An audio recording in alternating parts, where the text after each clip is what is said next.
Hello दोस्तों, मेरा नाम राधा है। मेरी उम्र 22 वर्ष की है। मैं बिहार में रहती हूँ। मुझे ना जाने ऐसा क्यों लग रहा था कि सब कुछ नॉर्मल होकर भी नॉर्मल नहीं है, या फिर यह सब कुछ ज़्यादा दिनों के लिए नहीं है। यही सब सोच सोच कर मेरे सर में बुरी तरह से दर्द हो रहा था। मुझे ऐसा लग रहा था कि अगर मैं एक दिन भी इस आदमी के साथ रही तो मैं पागल हो जाऊंगी। कभी कभी मुझे लगता था कि मैं पागल औरत हूँ, लेकिन कभी कभी मुझे ऐसा लगता था कि मेरा पति ही पागल आदमी है। मैं डिसाइड ही नहीं कर पा रही थी कि हम दोनों में से कौन नॉर्मल था और कौन नहीं। एक फिट करी थी जो मेरी जिंदगी की सबसे बड़ी मुसीबत बन चुकी थी। कोई तो सोच भी नहीं सकता था कि एक छोटी सी सफेद रंग की फिटकरी ने मेरी जिंदगी में जीना दुश्वार कर दिया था। रोज मेरा पति एक नई तरह की फिटकरी घर में लेकर आता था और उसे इतना संभाल कर रखता था कि जैसे वह कोई हीरे या जवाहरत हो। वह पागलों की तरह हर 10 मिनट बाद आकर अपनी फिटकरी का ध्यान रखा करता था कि कहीं फिटकरी खराब तो नहीं हो गई, और कहीं कोई फिटकरी को चोरी करके तो नहीं ले गया, और कहीं कोई चीज़ फिटकरी के ऊपर तो नहीं गिर गई जिससे फिटकरी वेस्ट हो जाए। वह बार बार अपनी लाई हुई फिटकरी का ख्याल रखा करता था। मैं सोच सोच कर पागल हो गई थी कि आखिरकार इस फिटकरी में ऐसा भी क्या था जो मेरा पति उस फिटकरी के लिए पागल हुआ जा रहा था, और उसे इस फिटकरी की इतनी ज़्यादा परवाह थी। शादी के बाद में जब नई नई दुल्हन बनकर इस घर में आई थी तो तब भी मेरे पति के हाथ में यही फिटकरी थी। वह मुझसे बात करने के बाद अपनी फिटकरी को लेकर बाथरूम में चला गया था, और मेरे पति को गए हुए लगभग 3 घंटे हो गए थे। मैं अपने पति का बहुत देर तक इंतज़ार करते करते सो गई थी, क्योंकि मैं भी दुल्हन बनकर काफ़ी थक गई थी, इसलिए मुझे नींद आ गई थी। और आखिरकार मैं अपने पति का कब तक इंतज़ार कर सकती थी। मेरा पति तो ना जाने कब बाथरूम से बाहर निकलता, मैं कब सो गई मुझे कुछ पता ही नहीं चला। सुबह को जब मेरी आंख खुली तो मेरा पति मुझे बिस्तर पर नजर नहीं आया था। मैं सोच में पड़ गई थी कि क्या उसने सारी रात बाथरूम में ही बिताई थी। मैं बड़ी परेशान हो गई थी, और मैंने देखा कि वह बाथरूम से निकला और उसके हाथ में वही थैला मौजूद था जिसके अंदर फिटकरी थी। मेरा पति बहुत देर तक अपनी फिटकरी के साथ बाथरूम में बंद रहता था और बाहर आने के बाद कहता था कि सारी कमी पूरी हो गई है, और मैं शर्मिंदा हो जाती थी कि ना जाने वह कैसी कमी पूरी होने की बात कर रहा था। वह दिन था, और आज का दिन मेरी शादी को लगभग 7 महीने हो गए थे, और यह फिटकरी थी कि जिसकी कहानी आज तक खत्म होने का नाम ही नहीं ले रही थी। वह बार बार बाथरूम में जाता और फिटकरी का वह थैला बाथरूम के अंदर जाते हुए और बाथरूम से बाहर होते हुए भी उसके साथ हाथ में ही होता था। बाथरूम से लगातार पानी गिरने की आवाज़ आती रहती थी, और जब ज़्यादा देर हो जाती तो मेरा पति बाथरूम से बहुत खुश होकर बाहर निकलता था। मैं तो बड़ी अजीब सी उलझन में फंस गई थी। मैं अपनी परेशानी किसी को बता भी नहीं सकती थी। यह सच्चाई जानने के लिए एक रात मैंने बाथरूम की खिड़की से झांक कर देखा तो मेरा दिमाग फट गया और मेरे होश उड़कर रह गए थे। मेरे माता पिता मुझे बहुत प्यार किया करते थे, क्योंकि मैं उनकी लाडली बेटी थी। मैं अपने सब भाई बहनों में सबसे छोटी थी, इसलिए मुझे अपने माता पिता के साथ साथ अपने बड़े भाई बहनों का भी बहुत प्यार मिला था। मेरे माता पिता का कहना था कि मैं बचपन में ही काफ़ी बीमार रहती थी, और मेरे माँ बाप हमेशा मेरे ठीक होने की प्रार्थना करते रहते थे। बचपन में मेरा काफ़ी इलाज भी हुआ था, इसलिए मुझे मेरे घर में सारे लोग बहुत ज़्यादा प्यार किया करते थे। मेरे माता पिता ने भगवान के आगे प्रार्थना की और रो रो कर मेरी ज़िंदगी की भीख मांगी थी, मगर मेरे माता पिता को यह पता नहीं था कि उनकी ज़िंदगी इतनी जल्दी उनको छोड़कर चली जाएगी, और उनकी सबसे लाडली और छोटी बेटी उनके पीछे अनाथ हो जाएगी। अगर मेरे माता पिता को यह बात पता होती तो वह कभी भी बचपन में मुझे नहीं बचाते। मेरे परिवार में मेरे माता पिता के अलावा मेरे बड़े भैया और एक बड़ी बहन भी थी। वह सब लोग एक साथ मुझे छोड़कर इस दुनिया से चले गए थे। मैं 7 साल की थी जब हमारी पूरी फैमिली पिकनिक के लिए जा रही थी, तभी रास्ते में अचानक हमारी गाड़ी का एक्सीडेंट हो गया था। एक्सीडेंट इतना ज़्यादा भयानक था कि मेरे माता पिता और मेरे दोनों भाई बहन की मौके पर ही मौत हो गई थी। लेकिन शायद भगवान को मुझे ज़िंदगी देनी थी, इसलिए इतने लोगों की मौत हो जाने के बाद भी मैं अकेली बच गई थी। मुझे मामूली सी चोट आई थी, मेरी ज़िंदगी बच गई थी। लोग मुझे देखकर हैरान हो रहे थे कि लड़की कैसे बच। कहते हैं कि जिसकी ज़िंदगी भगवान लिख दे उसे कौन मार सकता है। और कुछ लोग मुझे देखकर बहुत अफसोस भी कर रहे थे कि मैं अपने माता पिता के बिना इस दुनिया में अकेली कैसे रहूँगी। अच्छा तो यही होता कि मैं भी अपनी फैमिली के साथ ही इस दुनिया से चली जाती। लोग कह रहे थे कि लड़की अनाथ होकर ज़िंदगी कैसे गुजारेगी, कौन इसकी परवरिश करेगा। इसी तरह से मेरी पूरी फैमिली ख़त्म हो चुकी थी और मैं अकेली हो गई थी, क्योंकि मैं बिल्कुल लावारिस थी। मेरे पिता के सौतेले भाई ने मुझे अपने घर में जगह दे दी थी, क्योंकि और कोई मुझे रखने के लिए तैयार ही नहीं था। और मेरी माँ के रिश्तेदार तो डर की वजह से कभी हमारे घर पर अफसोस करने के लिए भी नहीं आए। मैं अपने चाचा चाची के घर में रहने लगी थी और उनकी बेटियों के उत्तरायण पहनकर उनका बचा हुआ खाना खाकर अपना गुजारा कर रही थी। वह लोग मुझे बहुत ताने भी दिया करते थे। उन लोगों के ताने सुन सुनकर ही मैं जवान हो गई थी, और इसी तरह से टाइम तेजी से गुजरता चला गया था और मेरी शादी की उम्र हो गई थी। मेरे लिए काफ़ी सारे रिश्ते भी आने लगे थे। मुझे ऐसा लगता था मेरे लिए रिश्ते आते ही मेरी चाची परेशान हो जाती थी। मेरी चाची ने मुझसे जान छुड़ाने के लिए मेरी शादी एक ऐसे इंसान से कर दी थी जिसको मैं जानती तक नहीं थी। फिर भी मैंने सोचा चाची के यहाँ भी नौकरानी की तरह काम करना पड़ता था। इससे बेहतर तो यही होगा कि मैं अपने पति के घर काम करूँ और उसकी सेवा करूँ। जब मैंने अपने होने वाले पति को देखा तो लड़का काफ़ी हैंडसम और स्मार्ट था, इसलिए मैं बेफिक्र हो गई थी। फिर सुना कि लड़के वालों का अपना घर है तो इस बात से मैं और भी ज़्यादा खुश हो गई थी। चाची ने तो अपनी जान से छुटकारा पाने के लिए मेरी शादी जल्दबाजी में कर दी थी, क्योंकि मैं बहुत ज़्यादा खूबसूरत थी और मेरी चाची की बेटियां मुझसे ज़्यादा खूबसूरत नहीं थी। इसलिए चाची जलन की वजह से मुझे जल्द से जल्द विदा करना चाहती थी ताकि उनकी बेटियों के लिए आगे का रास्ता साफ हो सके। विदाई के टाइम पर चाची ने मुझसे कहा था कि अब ससुराल में ही रहना, मेरे घर आने की कोई ज़रूरत नहीं है। मेरे पास तो इतने पैसे नहीं है कि मैं तुम्हारा खर्चा उठा सकूं। जैसे भी हालात हो तुम्हें अपने ससुराल में ही रहना है, और अगर अपने ससुराल में तुम्हें कोई परेशानी लगे ना तो चुपचाप उसे बर्दाश्त कर लेना। तलाकशुदा बनकर मेरे घर पर आने की कोई ज़रूरत नहीं। वह इस तरह की बातें ना जाने मुझसे क्यों कर रही थी। अभी तो मेरी विदाई भी पूरी नहीं हुई थी और वह तलाक तक पहुंच गई थी। आखिर वह ऐसा क्यों कह रही थी? क्या लड़के में कोई खराबी थी या लड़के के घर वालों में कोई गड़बड़ थी? मेरे दिमाग में अजीब अजीब तरह के सवाल पैदा होने लगे थे और इन्हीं सवालों को सोचते हुए जब मैं अपने ससुराल विदा होकर चली गई तो शादी की पहली रात ही मुझे अंदाजा हो गया था कि चाची इस तरह की बातें क्यों कर रही थी। जिस लड़की के पति ने शादी की पहली रात उसके साथ रिलेशन बनाने के बजाय सारी रात बाथरूम में गुजार दी हो तो उसकी दिमागी हालत क्या होगी। शर्म की वजह से यह सवाल मैं अपने पति से कभी कर ही नहीं सकती थी, क्योंकि मैं नई नवेली दुल्हन थी और नई नवेली दुल्हन ऐसी बात कहती कि उन्होंने ऐसा क्यों नहीं किया और सारी रात बाथरूम में क्यों रहे, तो यह बात गलत हो जाती। मैंने सोचा कि मैं तो सो गई थी तो हो सकता है कि वह भी आकर सो गए होंगे। शायद बहुत सुबह को वह दोबारा बाथरूम में नहाने के लिए चले गए हो। बस यही सोचकर मैं अपने दिल को तसल्ली दे रही थी, लेकिन मेरी यह तसल्ली किसी भी काम नहीं आई थी। जब रोजाना कमरे में मेरा पति यही अजीबोगरीब तरह की हरकतें करने लगा था। शादी को 1 महीना पूरा होते होते में ही मेरी सास ने पोता पोती की रट लगा ली थी। मेरी सास को तो यह भी नहीं पता था कि 1 महीने में से एक भी दिन उनके बेटे ने मुझे हाथ तक नहीं लगाया। का बेटा तो न जाने किन हरकतों में बिजी रहता था और मैं शर्म की वजह से यह बात किसी को कह भी नहीं सकती थी। 1 महीने बाद जब मैं चाची से मिलने उनके घर गई थी तो चाची मुझे देखकर परेशान हो गई थी और एकदम से उन्होंने मुझसे सवाल किया कि मैं अपना घर छोड़कर तो नहीं आई हूँ। चाची के सवाल पर मैंने बड़ी हैरत से उनकी तरफ देखा। मेरी विदाई के टाइम पर भी उनका मेरे साथ यही बिहेवियर था और मैं उनसे पूरे 1 महीने बाद मिलने आई थी तब भी मेरे साथ ऐसी अजीबोगरीब बातें कर रही थी। मुझे उनकी बात से बहुत दुख पहुंचा था। मैंने अपना सारा बचपन और लड़कपन इस घर में ही गुजारा था। मुझे इस घर से बहुत ज़्यादा ही लगाव था। क्या मेरा इतना भी हक नहीं बनता था कि मैं इस घर में अपने चाचा चाची से मिलने के लिए कभी कभी आ जाऊं? मैं उदास होकर अपने घर को वापस आ गई थी और देखा कि मेरा पति फिटकरी उठाकर बाथरूम में जा रहा था। अपने पति को तो मैं कभी दिखाई ही नहीं देती थी। मैं इस घर में अपने पति के लिए बस मामूली सी थी। वह अपनी पत्नी से ज़्यादा फिटकरी से मोह करता था। कभी कभी तो मैं सोचती थी कि मैं खामोशी रहूं और कभी सोचती थी मुझे अपने पति से बात करनी ही होगी और अपने गुस्से पर कंट्रोल करूं और उसे अपनी किस्मत में लिखा हुआ समझकर अपने भाग्य के साथ समझौता कर लूं। फिर अगले ही पल मुझे याद आता कि मैं क्यों खामोश रहूं और मुझे तो बल्कि अपने पति का सारा सच दुनिया के सामने लाना चाहिए। मगर ऐसा तो मैं सिर्फ अपने सपनों में ही कर सकती थी। हकीकत में तो मुझे परेशान होने के अलावा और कोई दूसरा काम भी नहीं आता था। अब मैं खुद को घर के कामों में बिजी रखती थी। अब मेरा सारा ध्यान घर वालों के कपड़े धोना, खाना बनाना और घर की साफ सफाई करने में ही लगा रहता था। मैं पहले चाची के यहाँ नौकरानी थी और अब अपनी ससुराल में आकर नौकरानियों की जिंदगी गुजार रही थी। फिर मैंने सोचा कि आखिर मैं कब तक इस तरह की जिंदगी गुजारूंगी। मुझे अपने पति से बात करनी ही होगी। एक दिन मैंने अपने शब्दों में अपने पति को यह बात समझा दी थी कि उनकी माँ मुझे पोता पोती की डिमांड करती है। यह बात सुनकर जैसे मेरे पति को करंट सा लग गया था। उन्होंने फौरन ही कहा कि अभी ऐसा कुछ भी नहीं हो सकता और ऐसा बिल्कुल मुमकिन नहीं है। इतना कहकर वह कमरे से बाहर चले गए थे तो मैं अपना सर पकड़कर बैठ गई, क्योंकि मुझे अपने पति पर पहले से ही शक था और अब मुझे अच्छी तरह से यकीन हो गया था कि मेरा पति नामर्द है। इसलिए वह फिटकरी का बहाना बनाकर रोज रात को बाथरूम में चला जाता है और फिर मेरे सोने का इंतजार करता है। जब मैं सो जाती हूँ तो वह बाथरूम से बाहर निकल कर आता है। वह ऐसा ही करता है, वरना कोई मर्द ऐसा नहीं होता जो अपनी नई नवेली दुल्हन को अकेला छोड़कर इस तरह से सारी रात खुद को बाथरूम में बंद कर ले। और मैंने सोचा मैं सच जानकर ही रहूंगी और यही सारा सच मैं सब लोगों के सामने लेकर आऊंगी। एक दिन रात के टाइम पर मैंने सोचा कि मैं सोने की एक्टिंग करती हूँ और देखती हूँ कि मेरा पति रात में क्या करता है। मैंने आज ही अपने पति से कहा था कि मुझे बहुत नींद नींद आ रही है और मेरी तबीयत ठीक नहीं है, मेरा सर दर्द से बुरी तरह फटा जा रहा है, इसलिए वह मुझे जगाने की कोशिश न करे। मेरी यह बात सुनकर तो मेरे पति के चेहरे पर अजीब सी मुस्कुराहट आ गई थी, जैसे कि उन्हें इंतज़ार हो कि मैं जल्दी से सो जाऊँ। उन्होंने कहा, ठीक है, तुम जल्दी से सो जाना, तो मैं तुम्हें बिल्कुल भी डिस्टर्ब नहीं करूँगा।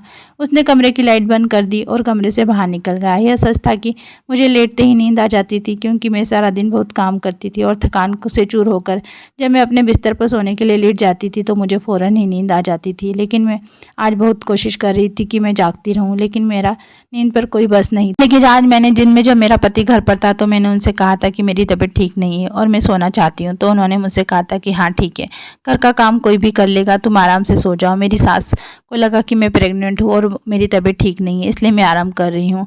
और मेरी सास ने भी मुझे किसी काम के लिए नहीं कहा था, वरना मुझे तो आराम करने का मौका ही नहीं मिलता था। मैंने नींद दिन में ही पूरी कर ली थी। मैं जी भर के सोई थी ताकि मैं रात को देर तक जाग सकूं। मैं लगभग 1 घंटे तक अपने पति का इंतज़ार करती रही। 1 घंटे के बाद जब मेरे पति कमरे में आए तो मैं ऐसे हो गई जैसे मैं गहरी नींद से सो रही हूँ। मैंने देखा कि वह फिटकरी वाला थैला लेकर बाथरूम में लेकर चले गए थे। जब उन्होंने बाथरूम का दरवाज़ा बंद किया तो मैं फ़ौरन ही उठ गई थी।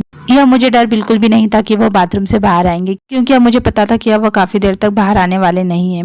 मैं घर के बैक साइड वाले हिस्से की तरफ जाने लगी और चोरों की तरह धीरे धीरे खड़ी हुई, जहाँ पर बाथरूम की खिड़की भी थी। लेकिन बाथरूम की खिड़की बहुत ऊंचाई पर थी और उस खिड़की में से मैं अंदर तक नहीं देख सकती थी, क्योंकि खिड़की की ऊंचाई के हिसाब से मेरा कद बहुत छोटा रह गया था। लेकिन मैं जल्दी से जाकर चेयर लेकर आ गई और मैंने वह चेयर रखी और उस पर खड़ी हो गई। उस टाइम रात के 2 बज रहे थे और घर के सारे लोग सो चुके थे। किसी की भी मुझ पर नज़र नहीं पड़ सकती थी, मगर मुझे फिर भी बहुत डर लग रहा था और डर की वजह से मेरा शरीर काँप रहा था। मैं वह चेयर उठाकर खिड़की के करीब ले आई और चेयर पर चढ़कर खिड़की के अंदर देखने लगी कि आखिर मेरा पत्नी इतनी देर तक बाथरूम में करता क्या है। अपने पैर काँपने की वजह से मुझे ऐसा लग रहा था कि मैं ठीक से खड़ी नहीं हो पा रही हूँ, ऐसा ना हो कि मैं गिर जाऊँ। मैंने अपने अंदर हिम्मत पैदा की और चेयर के ऊपर खड़ी हो गई। लेकिन जैसे ही मैंने बाथरूम की खिड़की से अंदर झाँका तो सामने का नज़ारा देखकर मेरी आंखों के सामने अंधेरा छाने लगा था। मैं चेयर से गिरते गिरते बच गई थी। यह मेरा पति कैसा काम कर रहा था फिटकरी के साथ, आखिर यह सब कुछ क्या हो रहा था। मेरे पति का दिमाग तो ठीक था। मैंने बड़ी मुश्किल से खुद को संभाला था और वापस अपने कमरे में चली आई थी। कमरे में आते ही मेरी आंखों में आंसू आ गए थे और मैं फूट फूट कर रोने लगी थी। मुझे अपनी किस्मत पर रोना आ रहा था, क्योंकि आज मेरे पति की असलियत खुलकर मेरी आंखों के सामने आ गई थी। आज तक मेरा पति मेरे करीब क्यों नहीं आया था, अब मुझे यह बात अच्छी तरह से समझ आ गई थी। तो वह यह वजह थी जिसकी वजह से मेरा पति मुझसे दूर रहता था। अब मुझे यकीन हो गया था कि मेरी चाची मेरे पति की असलियत अच्छी तरह से जानती थी, इसलिए वह मुझे इस तरह की बातें किया करती थी। उन्होंने जानबूझकर मुझे इस नर्क में धकेला था, वरना मेरे लिए रिश्तों की कोई कमी नहीं थी। मैं बहुत खूबसूरत थी, जिसकी वजह से लोग मुझे देखते ही पसंद कर लिया करते थे। और चाची को सिर्फ इसी बात का डर था कि कहीं मुझे उनकी बेटियों से ज़्यादा अच्छा रिश्ता ना मिल जाए, इसलिए उन्होंने मेरी शादी इस आदमी के साथ कर दी थी। मैंने सोच लिया था कि मैं कभी भी अपनी चाची को माफ़ नहीं करूँगी। उनको मरने के बाद तो भगवान के सामने जवाब देना ही पड़ेगा। और मैं यह भी जान गई थी कि मेरी सास और मेरे ससुराल के सारे लोग मेरे पति की हरकत के बारे में नहीं जानते थे, क्योंकि मेरे ससुराल के सारे लोग अपनी अपनी लाइफ में काफ़ी बिजी थे। किसी को भी इतनी फुर्सत नहीं थी कि वह किसी की ज़िंदगी में झांक कर देखे कि वह क्या कर रहा है और किस लिए कर रहा है। सिर्फ यही वजह थी जो मेरे पति पर आज तक किसी ने नज़र नहीं रखी थी। बस उनकी शादी करवाना अपना कर्तव्य समझा और ऐसे इंसान से मेरी शादी करवाकर मेरी ज़िंदगी बर्बाद कर दी थी। ज़्यादातर पेरेंट्स को ऐसा लगता है कि वह अपनी औलाद की शादी करवाने के बाद अपनी सारी जिम्मेदारियों से फ्री हो जाते हैं, बस हर हाल में शादी कर देते हैं, यह बात जाने बिना कि उनका बेटा शादी करने के लायक है भी या नहीं। बस किसी भी लड़की के पल्ले अपने लड़के को बांधकर उस मासूम लड़की की ज़िंदगी को बर्बाद कर देते हैं और लड़का अपनी बदनामी होने की वजह से किसी को बताता नहीं है कि मुझे क्या परेशानी है, मैं नामर्द हूँ और मैं शादी करने के काबिल नहीं हूँ। इसी वजह से मुझ जैसी लावारिस और मासूम लड़कियां दर दर की ठोकरें खाकर ऐसे आदमियों की किस्मत में आ जाती है और सारी ज़िंदगी अपना मुंह बंद करके ज़िंदगी गुजारती रहती है। और मैं उस टाइप की लड़की नहीं थी। मैं चुप रहने वालों में से तो बिल्कुल भी नहीं थी। खामोश रहकर मुझे थोड़ी ना कोई अवार्ड मिलने वाला था, बल्कि मेरे ससुराल वाले मुझे सारी उम्र बच्चे ना होने के ताने देते रहते और मुझे बाज कहा जाता। मैं सोच सोच कर बहुत आगे निकल आई थी। अब यह परेशानी भी थी कि मैं क्या करती और कहाँ जाती। मेरे पास तो अपना सर छुपाने के लिए भी कोई दूसरी जगह मौजूद नहीं थी। और उधर चाचा के घर पर तो चाची ने मुझे उनके घर पर जाने के लिए मना कर दिया था। मैंने डिसाइड कर लिया था कि अब मैं खामोश नहीं रहूंगी। बहुत बर्दाश्त कर लिया था, लेकिन अब कुछ भी बर्दाश्त करने के लिए नहीं बचा था। मेरे आगे पीछे कोई नहीं था, तो इसका क्या मतलब। कि मेरा पति मुझे धोखे में रखेगा और मैं इंतज़ार में थी कि मेरा पति बाथरूम से बाहर आ जाए। बहुत देर बाद जब मेरा पति बाथरूम से आया तो मुझे जागता हुआ देखकर वह चौंक गया था। मैंने गुस्से से अपने पति का गिरेबान पकड़ लिया और उसे चिल्लाते हुए कहा कि आखिर तुमने मेरे साथ ऐसा क्यों किया और तुमने सारी सच्चाई मुझसे क्यों छुपाई। मेरा पति एकदम अनजान बन गया। वह ऐसे एक्टिंग कर रहा था जैसे उसे कुछ पता ही ना हो। उसकी हरकत पर मेरा मन कर रहा था कि उसे जान से मार डालूं। उसे नहीं पता था कि वह जो एक्टिंग मेरे सामने कर रहा है, मैं उस एक्टिंग को अच्छी तरह से समझ गई थी। वह मेरे सामने मासूम बनने की कोशिश कर रहा था, लेकिन वो मासूम नहीं था, बल्कि वह तो एक बहुत बड़ा चालाक आदमी था और चालाकी से ही मेरे साथ रह रहा था। मुझे बिल्कुल समझ नहीं आ रहा था कि आखिर कोई तो वजह होगी जिसकी वजह से वह अभी तक मेरे करीब नहीं आया था, और शायद यही वजह थी कि वह नामर्द है। लेकिन मेरा पति मुझे यह बात बताने से बहुत डर रहा था कि उसकी इंसल्ट होगी और लोग उसका मजाक बनाएंगे, इसलिए उसने शादी करके अपना सारा इल्ज़ाम अपनी पत्नी पर डालने के बारे में सोचा होगा। मेरे दिमाग में बार बार अजीब अजीब तरह के ख्याल आ रहे थे। अब मेरी शादी को 7 महीने हो गए थे और पिछले 7 महीनों में से लगातार डिप्रेशन का शिकार में हो रही थी। आज जब मैं अपने पति का गिरेबान पकड़कर उसे सवाल कर रही थी तो वह हैरत से मुझे देख रहा था, जैसे कि उसे यकीन नहीं आ रहा था कि मैंने उसका झूठ पकड़ लिया और वह हक्का बक्का होकर मुझे देखे जा रहा था। जब मेरे पति ने मुझे कोई जवाब नहीं दिया और उससे कोई जवाब नहीं बन सका तो मैंने फ़ौरन ही अपना सामान पैक करना शुरू कर दिया। मैंने अपने पति से कहा, तुम्हें शर्म आनी चाहिए, तुम इस तरह का घटिया काम करते हो। मैं तुम जैसे नामर्द आदमी के साथ नहीं रहना चाहती हूँ और यही वजह है कि तुम इस घटिया फिटकरी को अपनी जान से भी ज़्यादा संभाल कर रखते हो। मेरा पति अभी भी हैरान सा खड़ा होकर मेरी सारी बातें खामोशी से सुन रहा था, मगर ऐसा लग रहा था जैसे वह मेरी बातों को समझ नहीं पा रहा था और वह काफ़ी हद तक समझ चुका था कि मैं उसकी सारी बातों को जान चुकी हूँ। मैं अपने पति को हैरान और परेशान देखकर अपना सामान पैक करके दरवाजे की तरफ जाने लगी थी और घर से बाहर निकल गई थी। सारे घर वाले सो रहे थे। अभी मैं घर के गेट तक नहीं पहुंची थी कि मेरा पति भागता हुआ मेरे पीछे आया और जबरदस्ती मेरा हाथ पकड़कर मुझे अंदर घसीटता हुआ मेरे कमरे में लेकर चले गए।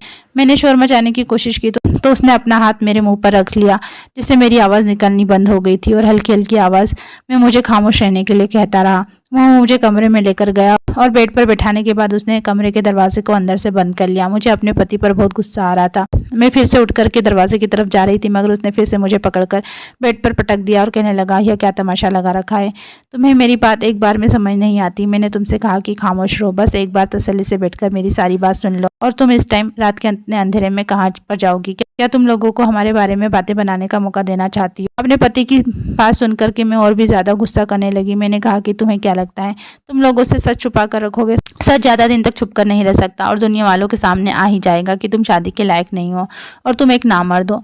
मैं यह बात सारी दुनिया को बताना चाहती हूँ कि तुम नामर्द हो और तुमने मेरी जिंदगी के साथ खिलवाड़ किया है। मैं तुम्हें कभी भी माफ नहीं करूंगी। मैं अपने होश खो बैठी थी और जो जो मेरे मुंह में आ रहा था वह कहे जा रही थी। मेरी इतनी बातें सुनकर मेरे पति ने मेरे मुंह पर एक जोरदार थप्पड़ मार दिया। मैं उसका थप्पड़ बर्दाश्त नहीं कर सकी और लड़खड़ाते हुए जमीन पर गिर गई और जमीन पर जब मेरे घुटने लगे तो मैं बुरी तरह से दर्द में आ गई थी और मैं रोने लगी थी। यह चोट तो बहुत मामूली सी थी। जो चोट मेरे दिल पर लगी थी उसने मेरे पूरे दिल को घायल कर दिया था। मैं चौंक गई और परेशान से अपने पति की तरफ देखने लगी। मुझे इस बात की उम्मीद बिल्कुल भी नहीं थी कि मेरा पति आखिरकार मुझ पर हाथ भी उठा सकता है। अगले ही पल मैं थप्पड़ का दर्द भूलकर अपने पति के सामने आकर खड़ी हो गई और कहने लगी कि तुम्हारे थप्पड़ मारने पर भी मैं इस घर में नहीं रह सकती। मैंने भी चिल्ला चिल्लाकर अपने पति से बात करना शुरू कर दिया था। मेरे पति ने फिर से कहा कि हल्की आवाज़ से बात करो वरना सारे घर वाले जाग जाएंगे। मेरे पति को बहुत गुस्सा आ रहा था और उसकी आंखों में गुस्से भरे एक्सप्रेशन साफ देखे जा सकते थे। मेरे पति ने कहा कि तुम जैसा सोच रही हो वैसा बिल्कुल भी नहीं है। शायद तुम्हें गलतफहमी हुई है। मैं नामर्द नहीं हूँ। तुम अपने दिमाग से सोचना बंद कर दो। मैं नामर्द नहीं हूँ, बल्कि मैं बहुत बड़ी बीमारी का शिकार हूँ, जिसकी वजह से एक वैद्य ने मुझे यह इलाज करने के बारे में बताया था। मैं फिटकरी के इस्तेमाल से जल्द सेहतमंद हो जाऊँगा।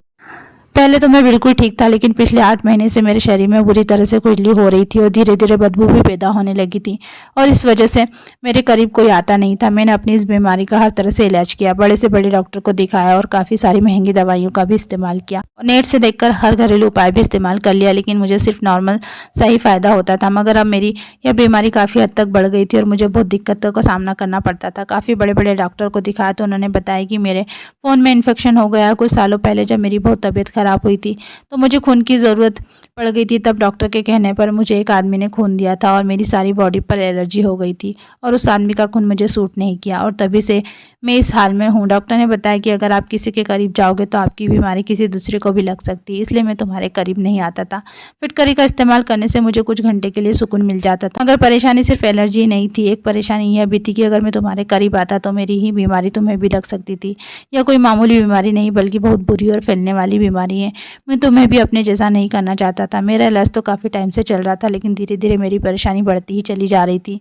मुझे किसी ने एक मशहूर वैद्य के बारे में बताया तो मैं उसके कहने के मुताबिक उस वैद्य के पास चला गया। जब वैसे मुलाकात हुई तो उन्होंने मेरा पूरी तरह से चेकअप किया और मुझे यकीन दिलाया कि मैं जल्दी ही ठीक हो जाऊंगा। इस वैद्य ने मेरा इलाज शुरू कर दिया था और इधर मेरे घर वालों ने मेरी शादी का हंगामा किया हुआ था, क्योंकि मेरी एक बहन लंदन से आई हुई थी और उसे मेरी शादी अटेंड करना बहुत ज़रूरी था, क्योंकि फिर कुछ सालों तक मेरी बहन का आना नामुमकिन था।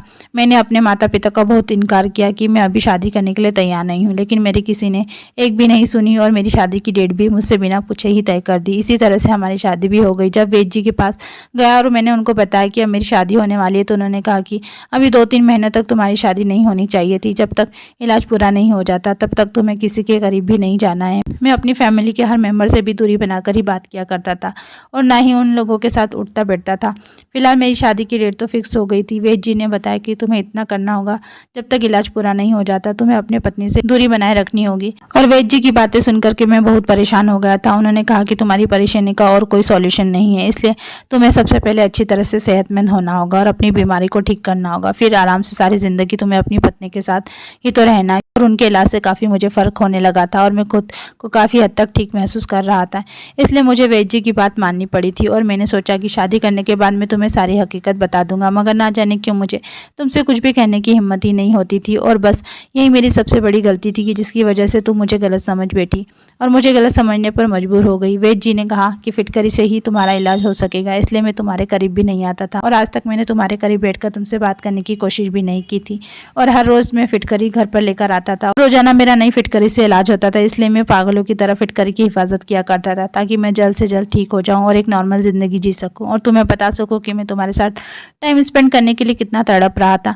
मेरी परेशानी बाहर से तो किसी को नज़र नहीं आती, मगर अंदर ही अंदर मैं अपनी परेशानी से बहुत ज़्यादा बेचैन हो गया था। मुझे माफ़ कर दो, मैं तुमसे माफ़ी मांगता हूँ। मैंने तुम पर हाथ उठाया और अपनी यह सच्चाई तुमसे इतने दिनों तक छुपा कर रखी। मेरा पति बहुत शर्मिंदा लग रहा था।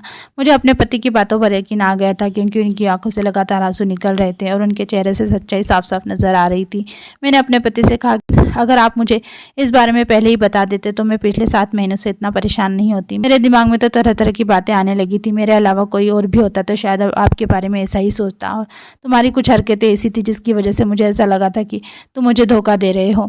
और मैं भी अब आपसे माफ़ी मांगती हूँ कि मैंने आपके साथ बहुत बदतमीजी की और आपको नहीं समझा। मैंने बहुत शर्मिंदा होकर अपने पति से माफ़ी मांगी और उन्हें यकीन दिलाया कि मैं हमेशा आपका साथ दूंगी और जब तक आप पूरी तरह से ठीक नहीं हो जाते मैं आपका पूरा ख्याल रखूंगी। वह दिन है और आज का दिन है, मैं और मेरे पति हमेशा एक दूसरे के साथ है और भगवान की बहुत बड़ी कृपा है कि धीरे धीरे मेरे पति की बीमारी भी जड़ से खत्म हो गई और मेरे पति अब बिल्कुल ठीक है और हम पति पत्नी एक दूसरे के साथ बहुत अच्छी ज़िंदगी गुजार रहे हैं। कभी कभी हम अपनी फीलिंग्स को साइड में रखकर ना जाने किन किन बातों में उलझ जाते हैं। हमें सब कुछ अच्छी तरह से समझने की कोशिश करनी चाहिए, लेकिन हम तो सिर्फ अपने बारे में ही सोचते हैं। हम नहीं जानते कि सामने वाले का दिल का क्या हाल है और वह किस परेशानी से जूझ रहा है। अगर हम किसी की परेशानी को समझ सके तो हम उसका साथ देकर उसे कामयाब बना सकते हैं और उसकी परेशानी को जड़ से भी खत्म कर सकते हैं। मैं भगवान से प्रार्थना करती हूँ कि भगवान हम लोगों को सोचने और समझने की हिम्मत दे और ताकत दे और हमें सही फैसला करने की समझ दे। और अब मेरे पास एक 3 साल की बेटी भी है। ऐसा लगता है जैसे मेरी ज़िंदगी से सारी परेशानियाँ खत्म हो गई हो, क्योंकि मेरे पति इतने अच्छे पति हैं कि कभी कभी मुझे अपनी किस्मत पर यकीन ही नहीं आता कि वही आदमी है जिस पर मैंने पहले कुछ जाने बिना ही काफ़ी सारे इल्ज़ाम लगाए थे और शक किया था। और अब मैं अपने पूरे परिवार के साथ बहुत खुश हूँ। दोस्तों, उम्मीद करती हूँ आपको हमारी कहानी ज़रूर पसंद आई होगी और अगर कहानी पसंद आई है तो वीडियो को लाइक करें, चैनल पर नए हो तो चैनल को सब्सक्राइब करें और हाँ, नोटिफिकेशन बेल को ज़रूर दबाएं ताकि अगली अपडेट सबसे पहले आपको मिले। धन्यवाद।